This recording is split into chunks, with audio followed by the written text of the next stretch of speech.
Well, I want to, and that's a good point, John. And I want to just point out here, and we have this notion, I mean, and we've all done tough stuff, you know.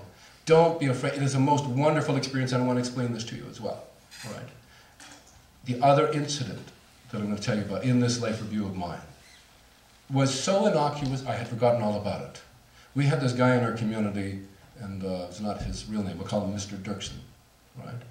Who was rumored to be, I mean, he's an alcoholic, and rumored to be a wife abuser, and he beat his wife up lots, and people would see her with, you know, wearing sunglasses with shiners and stuff. And just a nasty kind of guy. And one morning, I come out of City Hall and ran right into him, you know, so I just chatted him up, you know.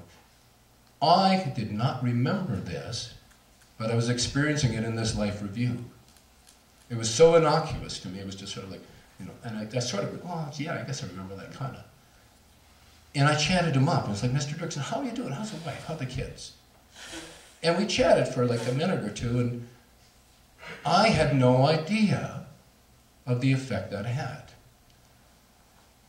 And it was kind of like this. So maybe on this day, Mr. Dirksen felt better about himself. So when he went home, he didn't beat up his wife. And maybe on this day, Mrs. Dirksen felt better about herself, so she didn't take it out on the kids. And the kids didn't take it out on their playmates in the playground. And I got to see how one simple, innocuous, forgettable act of kindness affected so many people. It was so remarkable. That is good for the soul to know. So that's the kind of thing you will experience as well.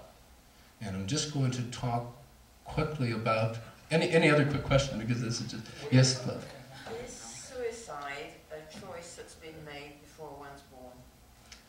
The question is suicide a choice made before one was born?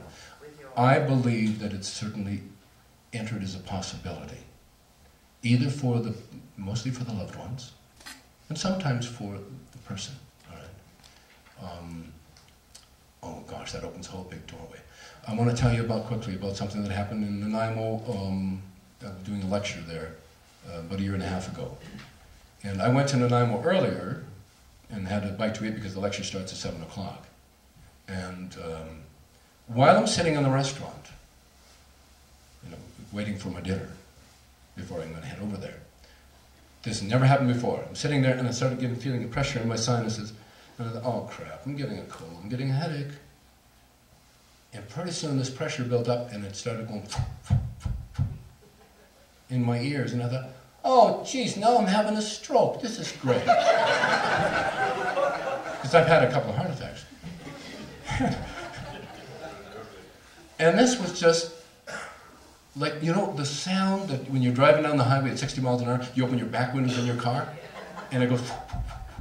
That's what it was doing in my head and my ears. And pretty soon I could hear a voice, or it seemed like a voice, somebody talking to me. And pretty soon I began to see images in my mind of a child being abused. And what is this? I mean, I am having a stroke. And this voice trying to say something to me, and then I see images of suicide. And I thought, what the hell is this? And I couldn't figure this out until this voice, finally, this guy's yelling, guy's voice, and he says, you've got to talk about the suicide. I'm thinking, what? What? And then it dawned on me, oh, somebody's going to be there tonight at this talk that he wants to get a hold of. And I said, I'm not John Edwards, get out of my head. I did. Because I don't know that I trust that. Or James Van Praagh, or those people who do that. And so, the meal came and I went on and my headache subsided and I did this chat much like this. And it was the most confusing thing that I've done. Because about every 10 minutes or so, this guy would be talking in my head. And I'd be talking and sort of, where was I? You know, I'd be losing this thing, right? So during the question period, finally, somebody stood up and they said, do you see ghosts? And right then, this guy said, he just yelled, he said, "No!" And I'm just like, oh, Jesus. I said, no, I don't normally see them, unless I'm in an altered state. But I sure just hear them. And I explained what happened at lunch, or at dinner. And I said, so he wants, this is for somebody here to hear this. He wants me to talk about this. And in my mind, I couldn't decide, now did this guy, was he abused as a child and then committed suicide? Or did he abuse somebody and commit suicide? And so I started talking about suicide, and I told him about the priest and the notions that we get punished for it and it's all not true. And there was a number of people crying in the audience. And this guy was explaining to me about that he needed me to explain that this is about part of the way this was supposed to evolve, and that this person, whoever it was, needs to get her life back in order.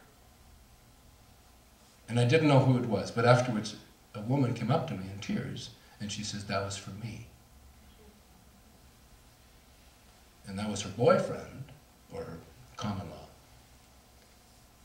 And she found out that he had abused her daughter. But it weighed heavily on him, the whole thing. And she walked in the room just as he shot his brains out. So for 3 years, excuse me. For 3 years her life stood still. She couldn't function. She couldn't work. She was on welfare.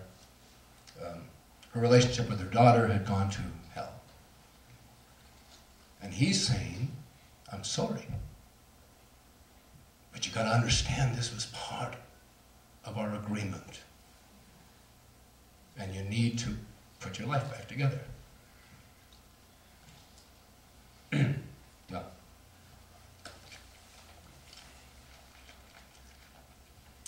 about 6 months later, I ran into someone who was this lady's friend. And she said, the change is remarkable. She's back at work. Her life is more productive. She's dealing with stuff. That's how spirit motivates us. That's how it gets back to us. Right? So, I know I've used up so much time, and I just wanted to get that message to you. It's about love.